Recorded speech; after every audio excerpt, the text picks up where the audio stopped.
ஹல்லேலூயா. மத்தேயு 18வது அதிகாரம் 22வது வசனத்தை தியானம் செய்யலாம். அதற்கு இயேசு 7 தரம் மாத்திரமல்ல 7 70 தரம் மட்டும் என்று உனக்கு சொல்லுகிறேன். ஆம் தேவஜனமே, பேதுரு சொல்லுகிறான், என் சகோதரன் எனக்கு விரோதமாக குற்றம் செய்யும் பொழுது நான் எத்தனை தரம் அவனை மன்னிக்க வேண்டும் என்று சொல்லி 7 முறையா என்று சொல்லும் பொழுது 7 முறை அல்ல 7 70 முறை என்று சொல்லுகிறார். ஆம் தேவஜனமே, இன்றைக்கு கிறிஸ்தவ வாழ்க்கையிலே மன்னிப்பு என்பது மிகவும் குறைந்து விடுகிற காரியமாய் இதோ நம்மை நாம் பெருமைப்படுத்தி கொண்டு பிறரை மன்னிக்க முடியாது என்று சொல்லிக்கொண்டு நாம் இருக்கிற கடின இருதயத்தோடு வாழ்ந்து கொண்டிருக்கிற கிறிஸ்தவர்களாய் நீங்கள் இருக்கிறீர்களா? உங்களுக்கு தான் கர்த்தர் சொல்லுகிறார், உன் சகோதரனோ யார் உனக்கு விரோதமாக தவறு செய்தாலும் அவனை மன்னித்து பழகிவிடு. அவனை மன்னிக்க ஆரம்பி. 7 70 முறை நீ மன்னிக்க தொடங்கும் பொழுது மன்னிக்கிற சுபாவம் உனக்கு இலகுவாக மாறும். கடின இருதயம் பிசாசுடையது.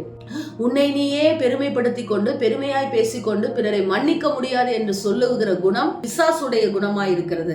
எனவே தேவ ஜனமே, கர்த்தராகிய தேவன் ஒவ்வொரு நிமிஷமும் நம்முடைய சிந்தனைகளிலே நாம் தவறு செய்கிறோம், நம்முடைய வாயின் பேச்சிலே தவறு செய்கிறோம், சரீரத்திலே நாம் தவறு செய்கிறோம். ஆனால் கர்த்தர் நம்மை மன்னித்து மன்னித்து மன்னித்து நம்மை ஏற்றுக்கொள்ளுகிறது போல அவருடைய பிள்ளைகளாய் இருக்கக்கூடிய நாமும் பிறரை மன்னிக்கிறவர்களாய் நாம் இருக்க வேண்டும்.